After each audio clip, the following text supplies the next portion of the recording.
There are moments in life you don't tell people about, not because you're hiding a secret, but because you're hiding the shape it gave you. You remember sitting in a room full of people, smiling, nodding, blending in, while inside your chest something was tightening. A quiet, instinctive voice whispering, "Don't show too much. Don't react too strongly. Don't give them anything they can use." You weren't born like this. You were trained by life slowly, painfully, silently. Maybe it came from a childhood where your emotions weren't met with comfort, but with consequences. Maybe it came from a friend group where people turned your vulnerability into a punchline. Maybe it came from relationships where opening up meant being dismissed or punished. So you adapted. You built walls. You learned to hide the softness, the trembling, the uncertainty, the longing. You learned to show only the parts of yourself that kept you safe. This is the paradox. The armor that protected you is now the same armor blocking real connection. Hiding weakness created a fortress, but the fortress became a prison. And here's the unspoken truth. You don't hide these four weaknesses because they're shameful. You hide them because you've been taught that showing them is dangerous. Throughout your life, you have mastered the art of social survival.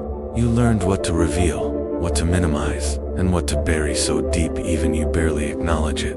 But at some point, quietly without warning, you started to notice the cost. How people can be physically close to you but emotionally miles away. How you appear strong, composed, and self-controlled, yet internally exhausted. So today's exploration is not really about four weaknesses. It's about the psychology behind why you hide them, and why unlearning this instinct may be the most important transformation of your adulthood. To understand this instinct to hide weakness, we need to understand the machinery behind it. There are three key psychological concepts at play. Hypervigilance. Hypervigilance isn't just being alert. It's the nervous system constantly scanning for threat even where none exists.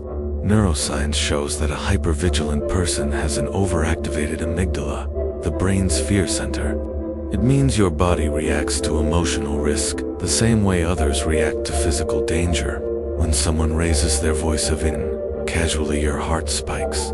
When a conversation shifts tone, your chest tightens before your mind even processes what's happening. You read people's micro-expressions faster than they do themselves. The message your brain learned early on is simple. Weakness invites danger. Social conditioning and masking. Social masking doesn't mean being fake. It means shaping your visible personality to avoid negative reactions. People who learned this young shapeshift, depending on who's in the room. You soften your personality around harsh people. You hide your intelligence around insecure people. You hide your sensitivity around people who lack empathy. You hide your ambition around people who compete instead of support. Masking is a survival strategy, not a flaw. But like any mask worn too long, it begins to stick to your face. Avoidant attachment and defensive withdrawal. Avoidant attachment isn't fear of love, it's fear of depending on love. If you grew up with emotional unpredictability, your nervous system learned, if I don't need anything, I can't be hurt. So you hide. Anxiety, loneliness, disappointment, confusion, the need for reassurance, the desire for closeness, not because you don't feel them, but because feeling them publicly feels like exposure. Avoidant attachment often forms not from lack of love, but from inconsistent love. Love that came with conditions, moods, consequences. So you learned that to be accepted, you must be strong, composed, unfazed.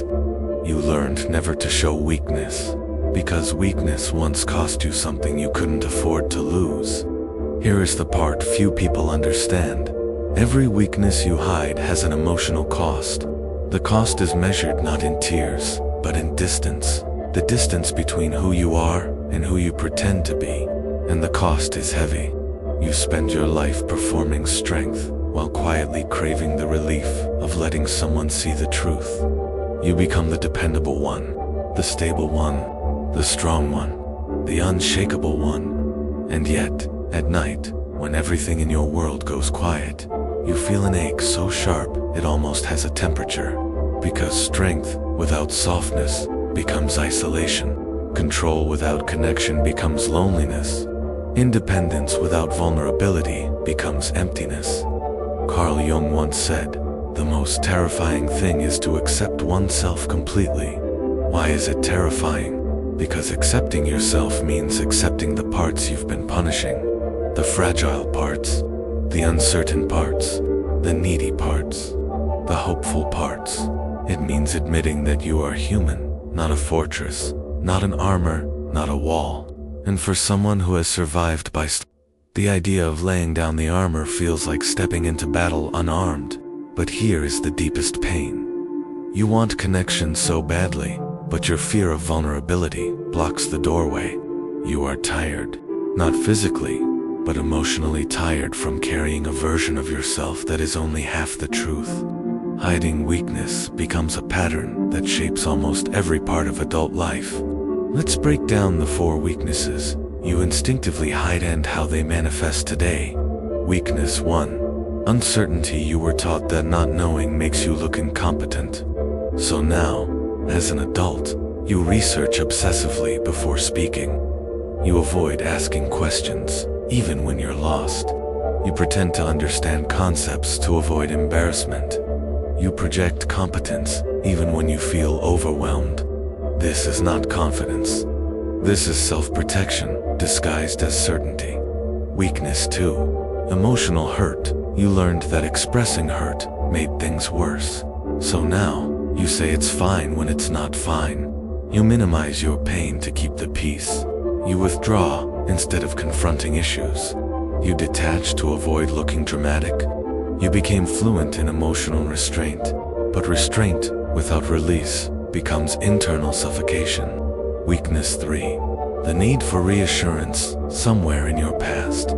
You were told that needing reassurance was clingy, annoying, or too much. So now, you reassure yourself privately instead of asking others. You act indifferent even when you care deeply. You pretend you don't need anyone. You hide how much rejection hurts you. You crave closeness, but you also fear giving someone the power to hurt you. Weakness 4. Exhaustion. Growing up, your tiredness was dismissed, invalidated, or ignored. Now, as an adult, you push through burnout without telling anyone. You hide your stress to appear strong. You take on responsibilities silently. You never ask for help. You don't rest. You endure. And here's the truth. These are not personality traits. They are coping strategies. They developed to protect you. But now, if you're watching this video, you are beginning the process of unlearning. Is not about becoming soft or fragile. It's about reclaiming the parts of yourself you abandoned to survive. It begins with witnessing your own patterns without judgment.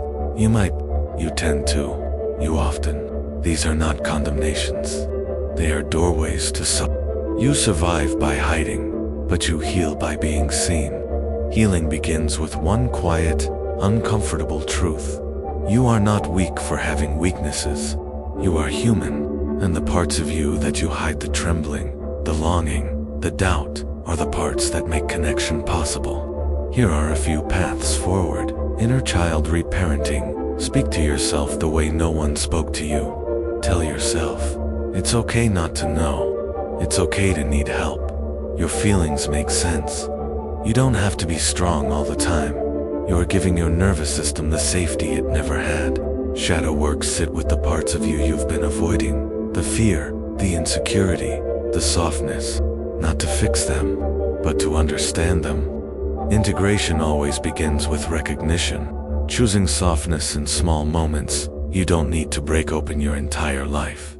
Start small. Admit when you're tired. Tell someone when you're hurt. Ask a question without apologizing. Let someone comfort you. Small softness builds emotional courage.